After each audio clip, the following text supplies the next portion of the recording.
up on SUTV News, we'll let you know when Bryan Head Resort opens for the winter season.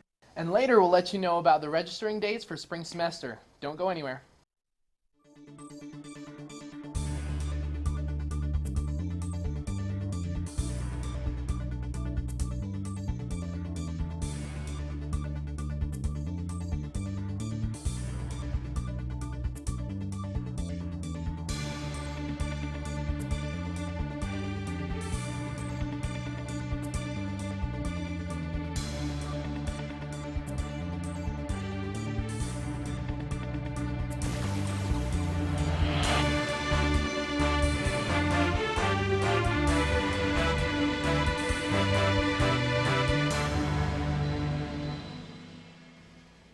Welcome to SUTV News. I'm Haynes Worthen.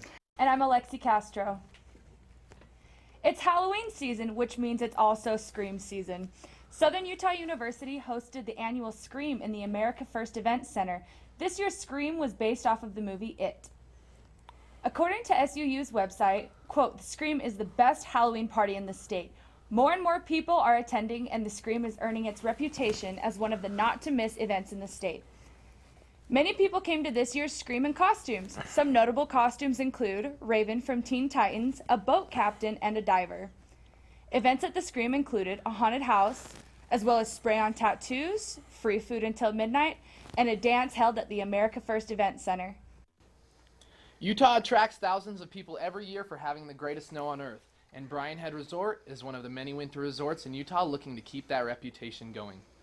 The resort offers 71 different runs, a two-hill dining, and a mountainside scenery. Bryan Head offers private lessons as well as group sessions to get anyone ready for the slopes.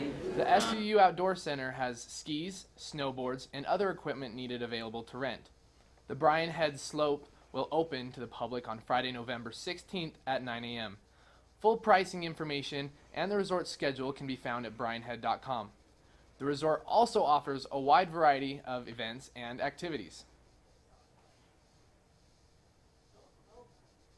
If you're not into the skiing and snowboarding, there's plenty of cross-country ski trails around the area. They've got their sledding hill that's set up. They do a lot of really cool events up there as well, whether it's concerts or movie showings.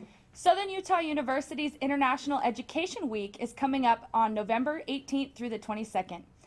Free food will be featured at every event, while some of the week's festivities will include karaoke night, African Union Club showcase, mini golf, international carnival, and a Days for Girls service project. After being named the Organization of the Year, International Affairs has been able to gain some momentum on hosting campus activities. Some of the notable events include the Latin American Culture Showcase and International Food Fair. The Office of International Affairs has also teamed up with the African Union Club to bring a new cultural event featuring multiple African nations, including Burundi, Senegal, Mali, South Africa, Rwanda, Cote d'Ivoire, and Democratic Republic of the Congo. The showcase will feature clothing, food, and dance styles from across the continent. At this event, we are trying to have authentic food, authentic dance, authentic fashion. This is a great opportunity for all students, staff, faculty alike to come together and see the beauty of the rest of the world. The showcase will take place on November 19th from 11 a.m. to 1 p.m. in the living room. Man, that's a lot of stuff coming up in the next couple of Oh weeks. yeah, the Thunderbirds sure are busy. They sure are. Do you plan on going up to Bryan Head? Oh yeah, for sure. Ready to hit them slopes. Do you ski or snowboard? Ski. I cannot snowboard to save my life. It's okay, I can't do either. You'll probably find me on the tube hill. They have a tube hill? They do have a tube hill. Okay, I'm gonna do that's that. probably the one thing that I can actually do. That sounds way better. Way worth the drive. All right, coming up we'll talk about the California wildfires. Don't go in. You know what, guys? There's a lot of tree branches and dry brush over here. We should probably move the bonfire over there.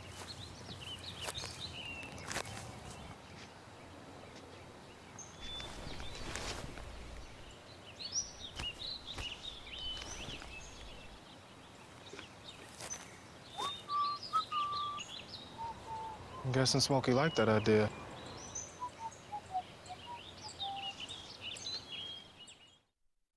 So, I'm kind of new here, but I've noticed a trend.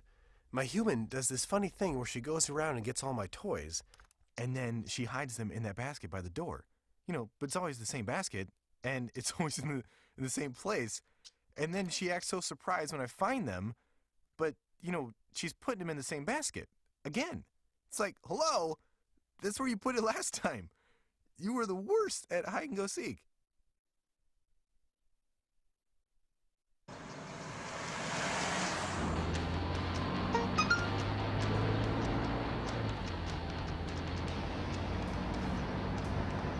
The average text takes your eyes off the road for nearly 5 seconds.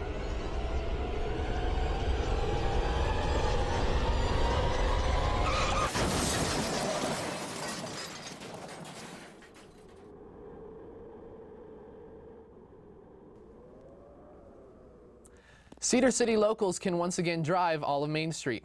It was blocked off all morning on Saturday the 26th for the annual Livestock and Heritage Festival's morning parade. Cedar City has proudly paraded sheep coming down the Cedar Mountain for the winter on Main Street since 1870. This particular festival embraces Western culture to the fullest, with cowboys and cowgirls out in full force. With the parade beginning at 10 a.m., those in attendance got to see tractors, horses, vintage cars, and some prevalent groups in the community, such as the Women's Quilting Group, youth square dancers, and other local businesses. Flags were passed out, tractors spun in circles, and children enjoyed candy tossed their way from floats. The sheep parade came last, with nearly 1,000 sheep walking down Main Street.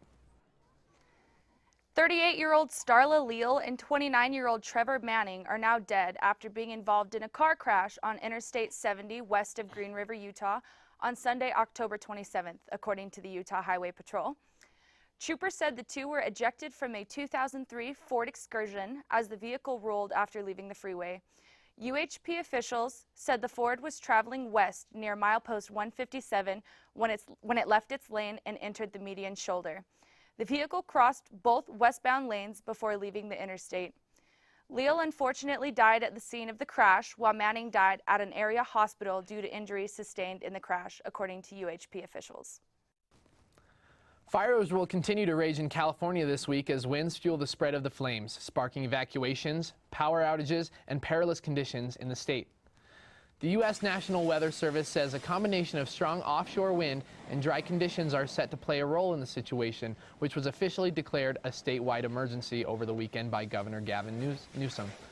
There is no specific property damage assessment yet, but fire officials said during a press conference Monday that at least 5 homes are believed to have been destroyed.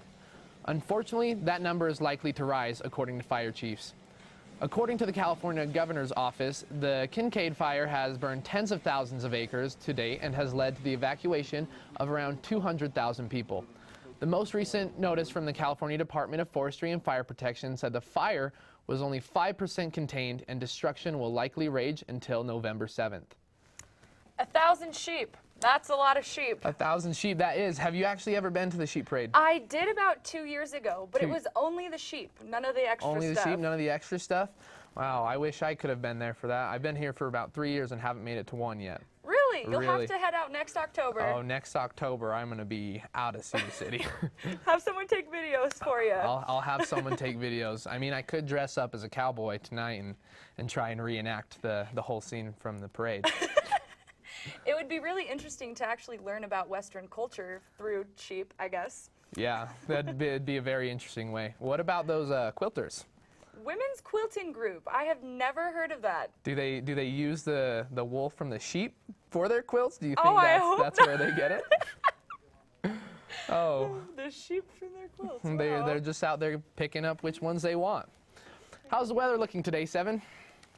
It's been pretty cold, but that should be changing soon. Don't go anywhere.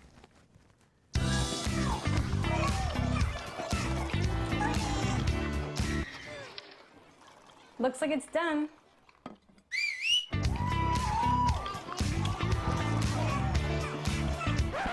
Don't let salmonella get funky with your chicken. On average, 1 in 6 Americans will get a foodborne illness this year.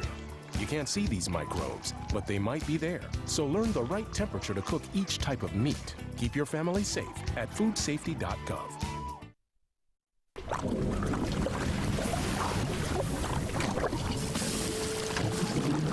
Toxic chemicals and carcinogens are leaching into the environment. It's happening right where we live, work, and play. Everywhere. Cigarette butts are toxic waste. Let's stop the toxic litter. Learn more at rethinkbutts.org.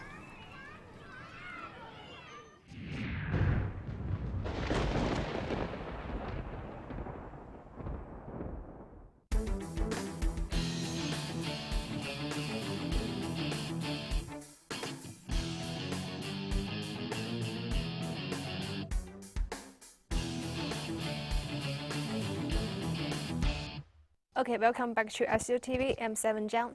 A sort of rain, snow, and cold will make for a frightful Halloween for many trick-or-treaters this Thursday. Many people across the southeast Japan for the white weather during the Halloween festivities. A large storm will bring soggy weather to much of the eastern U.S. on Halloween. Showers and thunderstorms are the forecast from eastern Texas to the southeast Ohio Valley, Midwest, and northeast on Thursday. Kids will have to break out the furniture, and very rainy and miserable conditions are likely for the Thursday evening from Alabama, this western part of Florida, and also to Ohio, western and eastern Pennsylvania, and New York State, southeastern Michigan, and New England.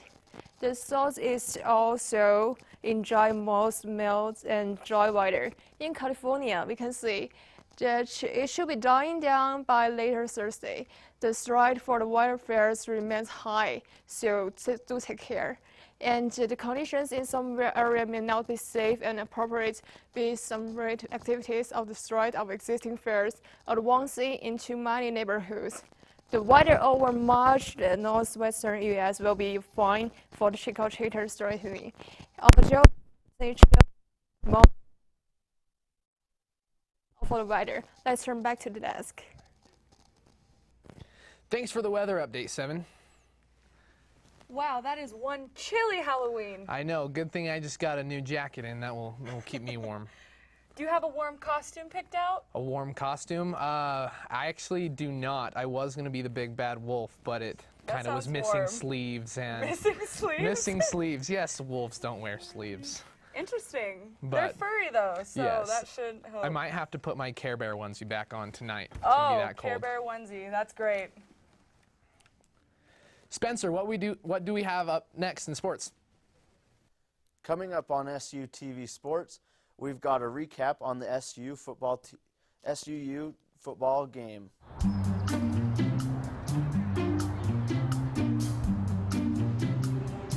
Don't worry, 74 people were picked before me in the NFL draft.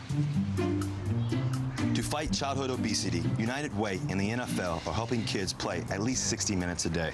Okay, time for the team obstacle course. Yay! What this place needs is more healthy kids. To get involved or donate, go to unitedway.org/play60. Now I get it. Thank you, dear. Well, you're very supple. Just like I was at your age. Back then, I was a sex expert. Used to call me the buttered biscuit. I know about birth control, too. So you can ask me anything, baby. Bedsider.org has birth control information and a lot more. And it's... Have you had sex in this car yet?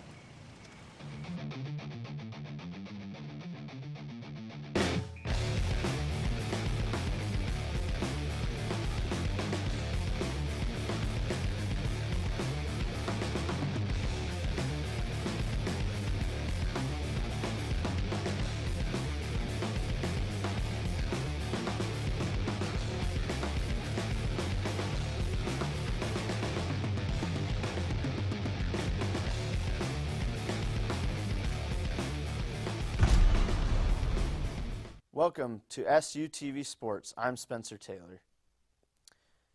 The Southern Utah University football team and T-Bird Nation are celebrating after getting a win Saturday against the Idaho State Bengals.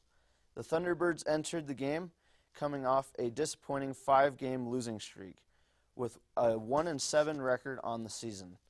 The game began with a bang for SUU when on the first play of the game, Idaho State quarterback Matt Struck's pass was intercepted by Carlton Johnson on the Idaho State 16-yard line.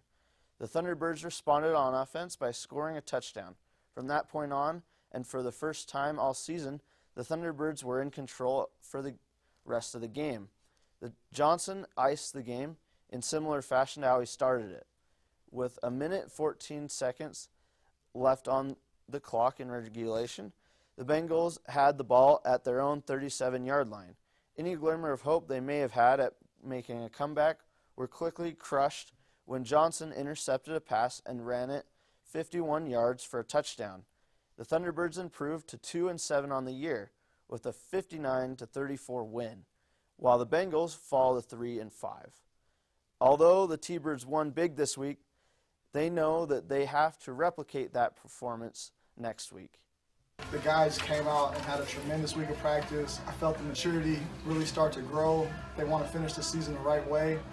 And it's on them. They had a players-only meeting, and I thought it was probably the most productive one we've ever had. And we had to come back and work like that. I felt great going into this game. This is the way they worked, and that's what we've been waiting for a long time. And we got a young group that really just said, screw it. We're going to go out here and practice our butt off and see what happens on Saturday. And I think that's what we have to do. I hope they felt that, because they had a great week of practice. And if we could do that again, we got a chance to go play a ranked team on the road. And so it'll be our 5th ranked opponent this year. And so this is our last chance. We can go see how much we've improved from the beginning of the season to week 10, and we'll see where our team has grown. So I'm excited for the challenge.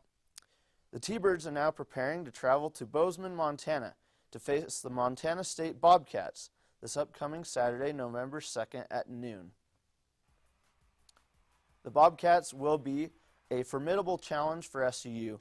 The Bobcats are currently ranked 15th overall in the FCS and 5th in the Big Sky Conference standings with an overall record of 5-3. Despite their record, the Bobcats will enter the game coming off a 2-game losing streak with a 21-34 loss at home against Sacramento State and a 12-16 loss against the North Dakota Fighting Hawks. The last time the T-Birds and the Bobcats played each other was back on November 6, 2016 here in Cedar City. The T-Birds won that contest 38-21. One player to watch will be Carlton Johnson, who was named the Root Sports Defensive Player of the Week after his performance against Idaho State. The game will be broadcast by Root Sports at 12 p.m. SUU fans are now looking forward to basketball season to start after the men's and women's teams held their annual basketball bash in the America First Event Center at 7 p.m. The night began with a 3-point contest won by senior guard Rebecca Cardenas, who hit 15 3-pointers in 1 minute. This was followed by a scrimmage by both teams. Looking forward to the basketball season, the first men's game is on November 5th at 7 p.m. against Bethesda College. The first women's game is on November 1st at 6:30 p.m. against the Ottawa Spirit in the America First Event Center. That's all I've got for you today. Back to you guys at the desk. Thanks for the update, Spencer. It's a great win for the T-Birds. It's about time we got one. Oh, yeah. I heard basketball's going to make it to March Madness. Well, we sure hope so. I heard that they're going to be pretty good this year. We got a couple returning seniors and some guys that we got transferred from other schools. So. Oh, great. Yeah, hopefully we can have a winning team this year in something. We'll be the team to beat. Yes. All right. Coming up, we'll tell you about the newest streamer on Mixer. Don't go anywhere. On average, I spend 8 hours a week on the road.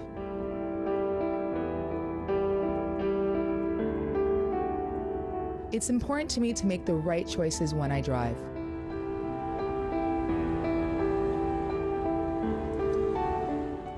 And she's the reason why I support MAD.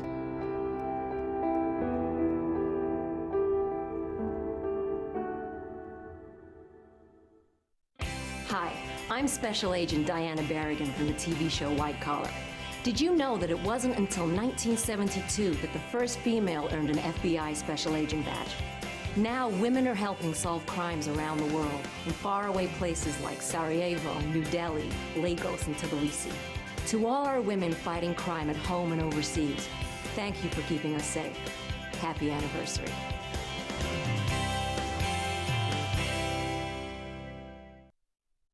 Registration for spring semester is coming up soon. Students can start getting prepared by meeting with their academic advisors and visiting the Nest in the Event Center. Seniors can start selecting their classes November 5th, juniors November 7th, sophomores the 11th, and freshmen on the 13th. Students will also have the option of registering for winter semester classes at the start of the new trimester system. The school has also stated that students will have limited access to classes if they fail to enroll by their given date. Study abroad for 2020 is getting ready to process. Get ready for study in a different country with less money. Here are some amazing short-term programs during spring break. Cultural Immersion Guatemala, Cultural Immersion Mexico City and Portugal, also Art Immersion London. Some other short-term programs, which is for Africa, Asia, and Europe. Being an exchange student for 1 semester or longer is one of the options to choose for. For more details, please go to the Office of Learning Abroad or their website. The Office of Learning Abroad is located in International Affairs in SUU Student Center. The streaming world has begun to see a lot of new and surprising changes lately. Early in August, Twitch's biggest streamer Ninja left the platform to join rival company Mixer, which is owned by Microsoft. The transition to the new platform caused a lot of commotion in the gaming world, and people were curious to see if anyone else would be making the switch. As of October 24th, one of the next biggest Twitch streamers also made the switch to Mixer, and that streamer is Shroud. I wasn't nervous about the move. I was nervous about being here for the first day for some reason. After the first day, I'm chilling. But I just knew 100% like this is it, you know, this is my decision. This is the best decision. I am doing it, you know. So I wasn't nervous because I had known that, like, yup. You know what I'm saying? Shroud has been one of the biggest streamers on Twitch, whether he was playing PUBG, Call of Duty, Rainbow Six, or any other big-name shooter. He was sure to have 20,000+ people viewing his live streams at all times. While these big-profile streamers undoubtedly must be receiving some compensation for the switch, details of that have not been released. These big moves are leaving viewers what is coming next in the streaming world and who might be the next person to leave. The Utah Jazz have started the new NBA season out hot, but it was an announcement before the first home game that had fans excited about the future. Vivint Smart Home Arena and the Larry H. Miller Court originally opened in 1991. In 2017, Vivint Smart Home Arena went through a $125 million renovation. Now, that renovation is paying dividends for the Utah Jazz.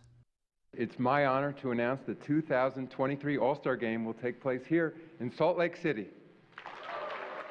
This will be the first time in 30 years that the NBA holds the All-Star Weekend in Salt Lake City, with its last appearance in 1993 featuring stars such as Michael Jordan, David Robinson, Hakeem Olajuwon, and Dominique Wilkins.